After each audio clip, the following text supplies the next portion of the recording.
Halo guys, kembali lagi di channel Devina Story.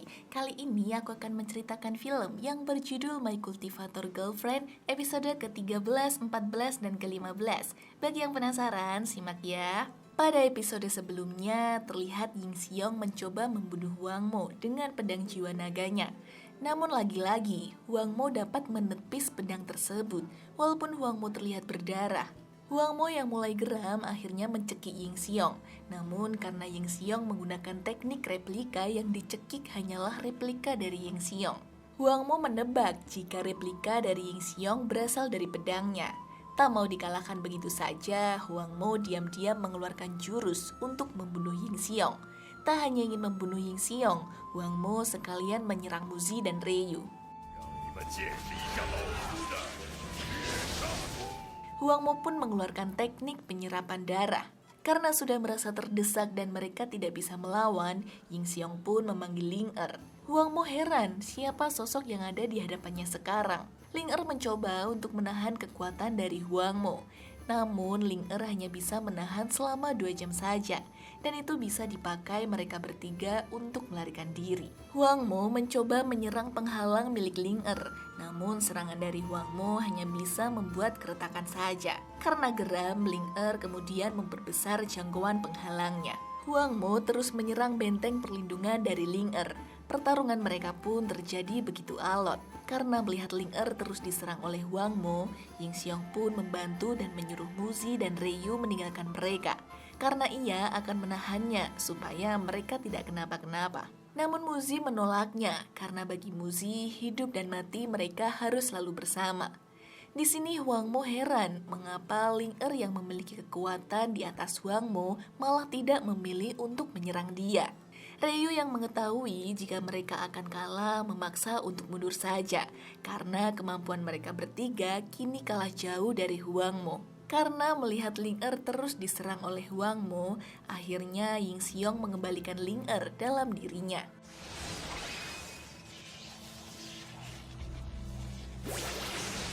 Di sisi lain, ternyata Ryu sudah mempersiapkan jebakan lingkaran sihir milik Ryu. Kini Huang Mo terjebak dalam lingkaran sihir yang dibuat oleh Ryu. Karena Huang Mo sudah terjebak, kesempatan tersebut kemudian dipakai oleh mereka bertiga untuk menyerang Huang Mo. Namun saat mereka akan menyerang Huang Mo, mereka malah terpental jauh. Ryu pun heran mengapa jebakannya tidak berhasil, padahal ia sudah menggunakan buku yang ia pelajari. Ternyata saat Ryu menjadi murid Huang Mo telah merubah mantra penghalang yang diajarkan kepada Ryu. Alhasil jebakan yang dibuat oleh Ryu pun tidak berhasil, dan mantra tersebut malah membuat kekuatan Huang Mo lebih overpower. Karena merasa terpojokan, mereka bertiga pun kabur. Tak mau kehilangan jejak, Huang Mo pun mengejar mereka. Dengan sigap, Ying Xiong pun mengeluarkan Ling Er untuk menahan Huang Mo kembali. Di sini, Huang Mo juga mengatakan jika ia akan mengungkapkan kebenaran yang terjadi kepada Ryu. Huang Mo bercerita jika 20 tahun yang lalu, Huang Mo sudah sejak lama mengincar inti dari roh milik Xi, yaitu siluman ular yang berteman dengan Ryu. Huang Mo mengejarnya hingga ke desa milik Ryu. Saat itu, ia melakukan pengejaran. Tiba-tiba saja Huang Mo melihat sosok Ryu kecil. Ketika itu, Ryu kecil sedang dibuli oleh teman-temannya. Huang Mo merasakan ada kekuatan kultivasi Qi yang sangat tinggi dalam diri Ryu, yang saat itu masih berusia 6 tahun. Sejak saat itu, Huang Mo berencana untuk mendapatkan Ryu. Bahkan ia sampai menyamar menjadi peramal desa. Namun usahanya itu selalu gagal, karena Ryu merasa peramal hanyalah pembohong. Tak kehabisan akal, Huang Mo kemudian menyamar sebagai siluman ular untuk menyerang warga desa. Ternyata saat itu yang menyerang warga desa bukanlah siluman ular asli, namun Huang Mo lah yang menjelma menjadi siluman ular. Kemudian Ryu bertemu dengan Huang Mo. Karena merasa dunianya sudah hancur melihat warga desa terbunuh, bahkan kedua orang tuanya ikut menjadi korban, Ryu menghampiri Huang Mo dan ingin membalaskan dendam kepada siluman ular. Huang Mo akhirnya memberikan sebuah belatih untuk menusuk jantung siluman ular. Kini Huang Mo sudah mendapatkan apa yang ia inginkan. Ia berhasil mendapatkan inti roh dari siluman ular. Tak hanya itu saja, Huang Mo juga mendapatkan Ryu sebagai anak didiknya yang ia besarkan hingga saat ini. Ryu yang mendengar hal tersebut langsung lemas dan mengeluarkan air mata. Ia tak menyangka jika selama ini Huang Mo lah dalang dibalik luka hatinya Ryu. Dan ia masih tidak percaya jika Huang Mo yang sudah dianggap sebagai gurunya malah menipu dan memanfaatkan dirinya. Ryu yang marah kemudian pergi untuk menyerang Huang Mo. Ryu kemudian menyerang dengan pedang apinya. Namun serangan tersebut dapat ditangkis oleh Huang Mo dengan mudah.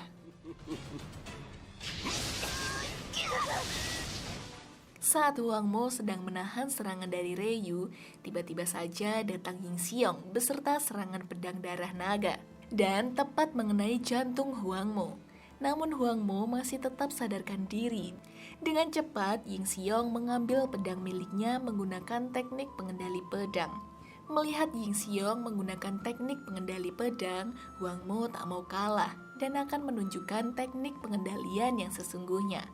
Saat itu juga terlihat sebuah pesawat. Ternyata pesawat tersebut milik Zhao yang sedang healing berkeliling bersama ajudannya. Huang Mo berencana untuk menjatuhkan pesawat tersebut tepat di Ying Xiong. Di dalam pesawat, Zhao pun panik karena tidak mengetahui apa yang sebenarnya terjadi dengan pesawatnya. Kini sistem pesawat mulai rusak dan telah kehilangan kendali. Untung saja di dalam pesawat ada sebuah parasut yang dapat digunakan oleh Zhao dan ajudannya untuk mendarat. Muzi yang melihat pesawat akan jatuh kemudian terbang dan langsung mengarahkan pedang rohnya untuk menancapkan pedangnya di pesawat. Seketika pesawat itu terselimuti oleh petir-petir. Kini pesawat tersebut atas kendali Muzi. Muzi juga menyerap energi dari petir-petir yang ada di pesawat. Pesawat melaju kencang ke arah Huang Mo. Melihat pesawat mengarah pada dirinya, Huang Mo tidak tinggal diam. Ia mengeluarkan jurus pengendali tanah untuk melindungi diri dari serangan pesawat.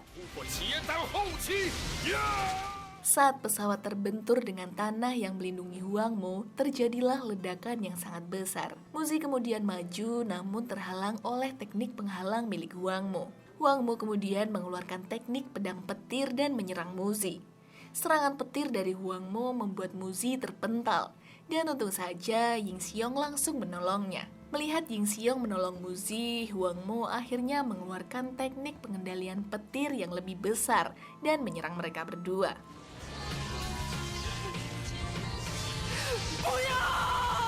Ying Xiong kemudian meminjam pedang milik Muzi untuk menyerang Huang Mo. Serangan pedang tersebut tepat mengenai lengan tangan Huang Mo. Tak tinggal diam, Huang Mo akhirnya mengeluarkan teknik penyerapan darah yang sangat besar dengan kekuatan penuh.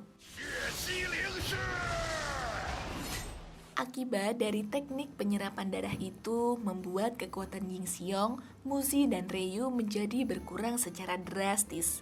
Ling Er pun muncul untuk melindungi mereka.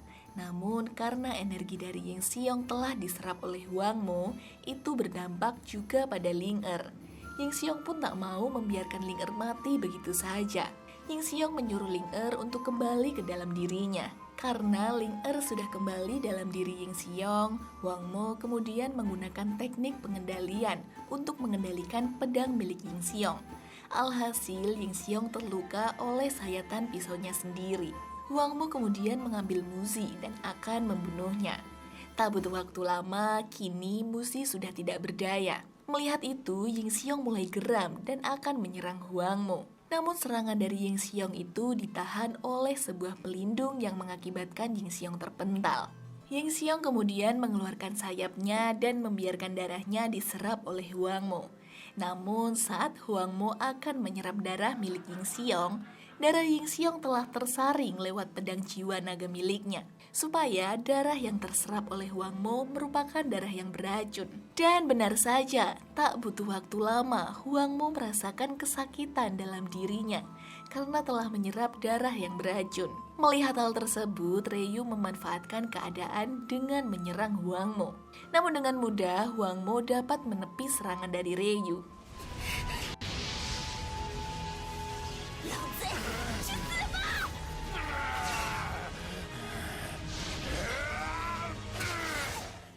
kemudian menyerang Ying Xiong dengan menggunakan bola merah. Namun serangan tersebut dengan mudah dapat dimusnahkan oleh Ying Xiong. Tak mau menyerah, Huang Mo kemudian mengeluarkan teknik pengendalian bumi untuk menyerang Ying Xiong. Namun dengan mudahnya, Ying Xiong dapat menghindar dari serangan itu dan langsung membalas serangan tersebut menggunakan pedang jiwa naga.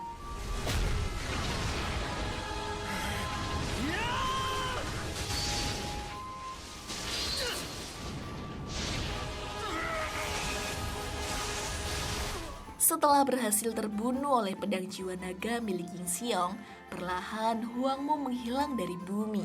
Ying Xiong kemudian menghampiri Muzi yang sudah tidak sadarkan diri. Terlihat ada sebuah burung gagak yang ternyata itu adalah mata-mata dari klan penyihir yang mengintai Ying Xiong.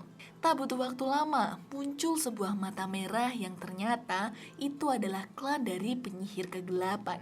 Di sini, Ying Xiong meminta bantuan dari penyihir kegelapan untuk menyembuhkan Muzi, karena saat ini Muzi dalam keadaan yang sekarat dan akan mati. Klan penyihir kemudian meminta syarat, yaitu Ying Xiong harus menyerahkan manik-manik surgawinya. Tanpa pikir panjang, Ying Xiong mengeluarkan manik-manik surgawi dan akan menyerahkan kepada klan penyihir. Namun ada syarat lainnya lagi, yaitu Ying Xiong harus mengantarkan manik-manik surgawi kepadanya. Dan kesepakatan pun berhasil dibuat. Tak lama Muzi pun sadarkan diri. Kita pindah ke Zhao dan pengawalnya. Terlihat mereka sedang meratapi pesawatnya yang jatuh. Karena pesawatnya tak layak pakai lagi, Zhao akan membeli 3 pesawat yang baru. Zhao pun akhirnya pulang dengan digendong oleh pengawalnya. Sementara Ying Xiong dan Muzi sedang berjalan-jalan ke suatu tempat. Ternyata mereka menuju ke taman dengan mata Ying Xiong yang sedang ditutup. Tempat itu merupakan tempat yang sering ia kunjungi bersama sang ibu. Dulu sang ibu juga sering mengajarinya banyak hal. Ying Xiong pun berjanji kepada Muzi bahwa ia tidak akan meninggalkan Muzi apapun keadaannya. Nah, itu tadi ending dari My Cultivator Girlfriend. Bagi kalian yang masih pengen lanjut review film khususnya Donghua, boleh komen di bawah ya. Jangan lupa subscribe channel Devina Story supaya kalian tidak ketinggalan cerita yang lainnya. Xie xie.